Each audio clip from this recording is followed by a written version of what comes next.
Hello student, I hope you are doing well. Uh, in this video we start new topic, that is the graphical user interface, and see whatever their advantages and what is the window and what are their terms which are used in that windows. Okay, so let's see one by one. So graphical user interface. Earlier computer were used by certain people who were computer literate. The operating system used to have a set of the cryptic commands to perform an operation. User need to type command. User were expected to remember command. User were expected to remember command and its meaning. Later on, use of the personal computer widely spread over the human-computer interface was a problem area in using computers. Attempts were made to replacement commands by graphics. The interfaces were replacement cryptic commands by their graphical representation or are called graphical user interface. देखिए क्या होता था, जब नया computer जब नया invent हुआ था, जब ज़्यादा लोग उसे यूज़ नहीं कर पाते थे, कुछ पर्टिकुलर टास्क के लिए ही हम कंप्यूटर को यूज़ किया करते थे। दैट टाइम क्या होता था कि एक मैं बात कर रहा हूँ 90s 80s की वगैरह, 80s 90s की बात कर रहा हूँ। दैट टाइम क्या होता था कि जो भी कंप्यूटर लिटरेट है वही वो उसे यूज़ कर पाता था, राइट। किसी भी ऑपरेशन को परफॉर्म करने के लिए, सिंपल अगर ऐड का भी परफॉर्म करना है तो उसे पहले उसे प्रॉपरली उसे एक दो कमांड करना पड़ता था। उसे एक कमांड कमांड लैंग्वेज रहती थी, क्रिप्टिक लैंग्वेज रहती थी, ठीक है। सो हमें टाइप करके उसे प्रॉपर कमांड देना पड़ता था, और हमें उतना ही नहीं तो हमें उसे क्या करना पड़ता था कि वो जो कमांड है उसे याद भी रखना पड़ता था। That is the hectic problem, और उसका मीनिंग भी पता होना उसे ज़रूरी है। So that is the problem. So इस प्रॉब्लम को टैकल करने के लिए उसमें रिसर्चेस हुए, उसे हम किस तरह इजीली मैनेज कर पाए या फिर उसे इजीली कैसे बना पाए।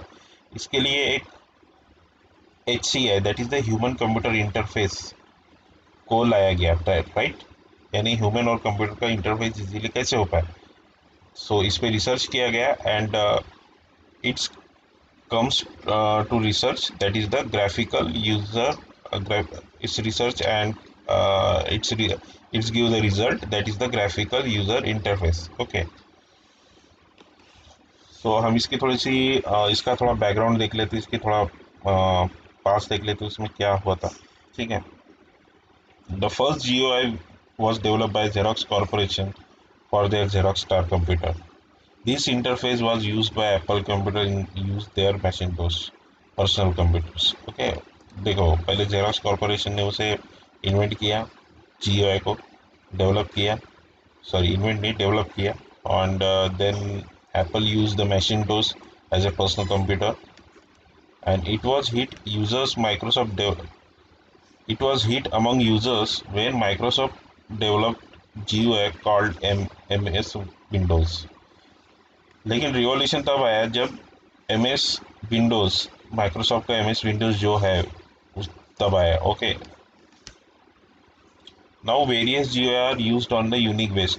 अभी देखिए सबका जो बेस लैंग्वेज होता है ना, सबका जो बेस आया है, जो भी हम ग्राफिकल यूज़र इंटरफेस की बात करते हैं, उसमें जो भी हम जो भी नए नए टाइप आते हैं, नए नए कमांड्स, जैसे कमांड्स यूज़ किए हैं हमने, ये सब जो है ये सब डिराइव हुआ है यूनिक्स बेस्ड सिस्टम से। ओके, सो अब हम इसके एडवांटेजेस देख लेते हैं। What is advantages of GUI? Easy to use consistent GUI for virtually all programs. हम इजी टू यूज, हम कम्युनिकेट अच्छी तरह कर पाते हैं, right. Use can come user can communicate and exchange data between the programs without transferring और copying files. हमें ज़्यादा उसमें वर्क करने की ज़रूरत नहीं पड़ती, इजीली कोई भी डेटा ट्रांसफ़र होता है, कॉपी होता है प्रोग्राम्स के बीच में automatically. With GUI, commands are replaced by graphics, Hence, it is not necessary to remember commands and meaning. Again one advantage. What? हमें कमांड याद रखने पड़ते थे पहले के ज़माने में. अभी क्या होता है कि हमें डायरेक्टली इंटरेक्ट कर उसे कमांड याद करने की ज़रूरत नहीं. डायरेक्टली कुछ ऐसे बटन्स या फिर ऐसे कुछ फंक्शंस देखे जो ऑटोमेटिकली उस कमांड को रन कर देते हैं, राइट, और हमें उसे याद करने की ज़रूरत नहीं पड़ती. With GUI user can run several programme simultaneously. हम एक साथ बहुत सारे प्रोग्राम साइमल्टेनियसली रन कर सकते हैं, राइट, जो हमने अभी अभी तक पढ़ा था. मल्टी प्रोग्रामिंग के बारे में पढ़ा था ना हमने. सो that is the advantages of GUI. अब विंडोज़ के बारे में देख लेते हैं क्या है. चलो देख ही लेते, पूरा पढ़ ही लेंगे. When we go to a shop for purchasement, we observe item are displayed shop window. Okay. Similarly, in window product, different applications are shown in the screen by icon. The screen is split up into different partitions. Each partition can be different size. We can run different applications in each partition of screen or watch the program of each application in them. Each of these partition is called window. Each window is independent of other. देखिए, अब ये सब बातें आपने जब भी computer use करते होंगे उसमें देखिए कैसा होता है कि आइकॉन्स होते हैं. हमारे विंडो जो भी हमारा डेस्कटॉप होता है वो क्या होता है, आइकॉन से भरा होता है, राइट. उसमें हम क्या करते हैं, आइकॉन पे क्लिक करते हैं, हमारा एक नया नया विंडो ओपन हो जाता है.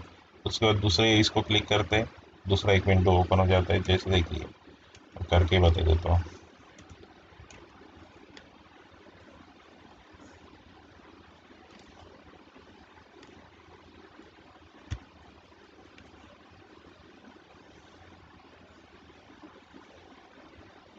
देखिए अभी यही देखिए अब ये मेरा पेंट और ये मेरा पावर पॉइंट, राइट. अब ये जो दोनों विंडो है उसके आइकॉन्स तो मेरे डेस्कटॉप पे अवेलेबल है. जब भी मैं क्लिक करूँगा दोनों पेजेस, दोनों विंडोज़, ये क्या है, विंडोज़ ही तो है. That is nothing but window. Okay. So वो डिफरेंट है दोनों से, राइट. सो वही कहा गया है, बाकी कुछ नहीं है. दो जब भी कोई भी प्रोग्राम रहेगा, जो भी अलग प्रोग्राम, अगर मैं वर्ड का प्रोग्राम ओपन करता हूँ या फिर कोई भी दूसरा अगर फोल्डर, सिंपल फोल्डर भी ओपन करता हूँ, जैसे कि ये न्यू फोल्डर 1 अगर मैं ओपन करता हूँ तो इसके लिए डिफरेंट विंडो ओपन हो रही है, राइट. और वो रिलेट नहीं करती दूसरे जो भी दूसरा जो प्रोग्राम है उससे, राइट. ये सब आपको पता ही है, अभी इसमें कुछ नहीं है, बस हमें पढ़ना है. एक बार पढ़ लेंगे क्या है उसका, लॉजिकली हम उसको समझेंगे. बाकी कुछ नहीं है. बाकी आपको नियर नियर सब पता ही है इसमें, क्योंकि हमने कंप्यूटर हम डेली यूज़ करते हैं तो हमें वो सब बातें नियर नियर पता ही है. ठीक है. अब each of this partition called window. Okay. Okay. And what are, अब इसमें क्या होता है कि कुछ टर्म्स है. मैं आपको एक विंडो ओपन करके दिखाता हूँ and then we study about one by one. Okay.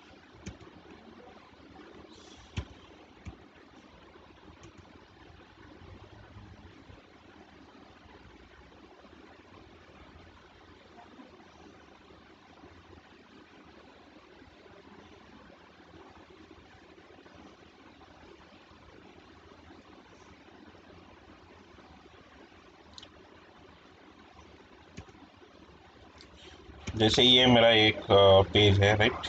That is एक न्यू फोल्डर का मैंने क्रिएट किया था. सो अभी इसमें जो भी हमें शो कर रहा है वो क्या है, सबसे पहले टाइटल बार.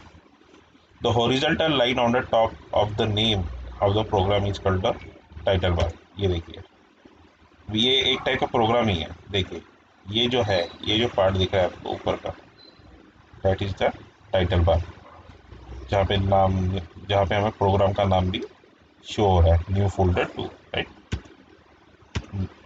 फोल्डर भी क्या है, एक टाइप ऑफ प्रोग्राम ही है डेटा को स्टोर करने का, right. Second is the control box. Without using mouse, when we want to change size of window, and then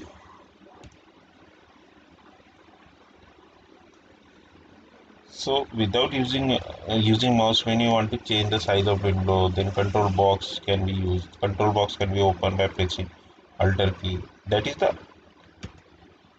देखिए इसमें शो करेगा शायद, ये जो है ये देखिए, ये जो एरिया है, जैसे कि देखिए ये मैं अभी हाँ ठीक है, अभी हम डेस्कटॉप वाले प्रोग्राम, ये अभी विदाउट क्लिकिंग हम जहाँ भी जा सके, ठीक है. So that is the nothing but the control area, ये control box. Okay, that is the control box. Minimise button, this button is used to minimize the size of the program without closing it. After clicking the button, the program goes to the bottom line. After clicking the program, it can be resized again. Simple है, minimize and maximize, बस यही है. minimize, maximize and restore button. The window can be, देखिए आपको exam में लिखते time ये सब चीज़ें आपको लिखनी पड़ेगी. अगर ऐसा कुछ क्वेश्चन आता है तो ये सब हमें एक्सप्लेन करना पड़ेगा. So don't take it lightly, उसे एक बार पढ़ लीजिए ठीक से, क्योंकि हम जब भी लिखेंगे तब हमें थोड़ा टेक्निकल लैंग्वेज में लिखना पड़ेगा उसे. सो थोड़ा सा उसे पढ़ लेना. Okay. The window can be made full screen by clicking the, देखिए अभी ये देखिए, maximize and restore button. The window size can be made full screen by clicking the square button, ये वाले button, right? Now this button can be converted into restore. It can indicate the double square, and when we click restore, window gets the previous size. देखिए restore. Then close button.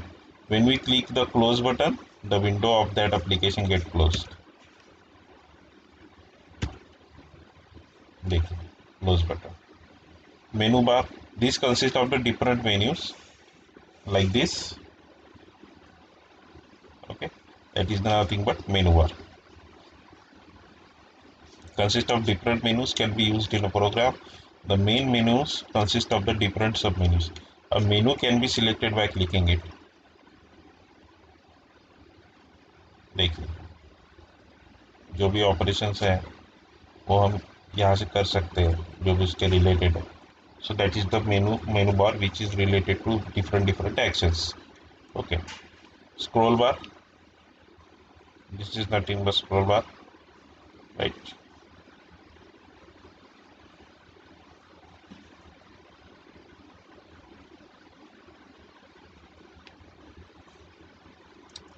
It allows user to scroll horizontal and vertically like that. Okay. Dragging the window from position of, dragging the window, क्या है dragging the window देख लो. The position of window on the screen can be changed by dragging it. To drag a window, select a window by clicking mouse.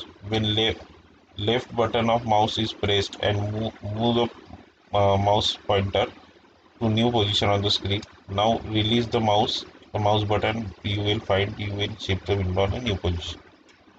वही है, देखिए this is the dragging the window. इसे हम new position पे उसे set कर सकते हैं.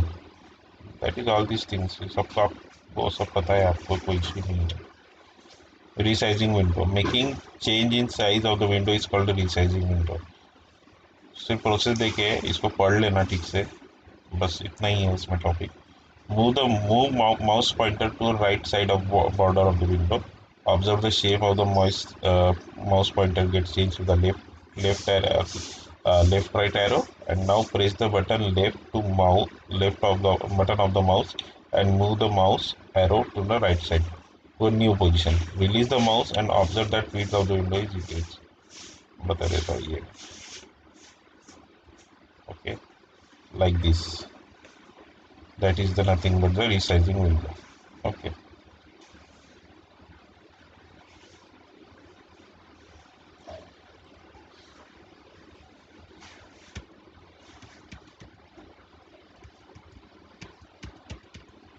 So that is our concept of the graphical user interface.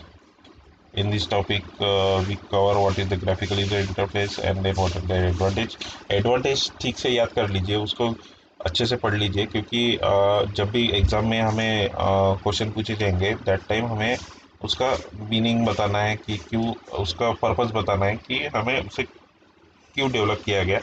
And then उसके एग्जांपल्स भी याद रख लीजिए। MS विंडोज़ पर्सनल कंप्यूटर, इस तरह के जो एग्जांपल्स हैं, या फिर कोई भी आप भी अभी के लेटेस्ट वाले भी दे सकते हैं, कोई इशू नहीं है। और उसके एडवांटेज इंपॉर्टेंट है, एडवांटेज को थोड़ा सा फोकस कीजिए, ठीक है। So student, we today we stop here. In next video we start the new topic, which is the last topic of the operating system, and then we move then we start new chapter that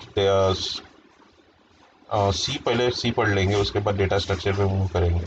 पहले सी पढ़ लेंगे क्योंकि सी पे ही base करता है data structure, ठीक है।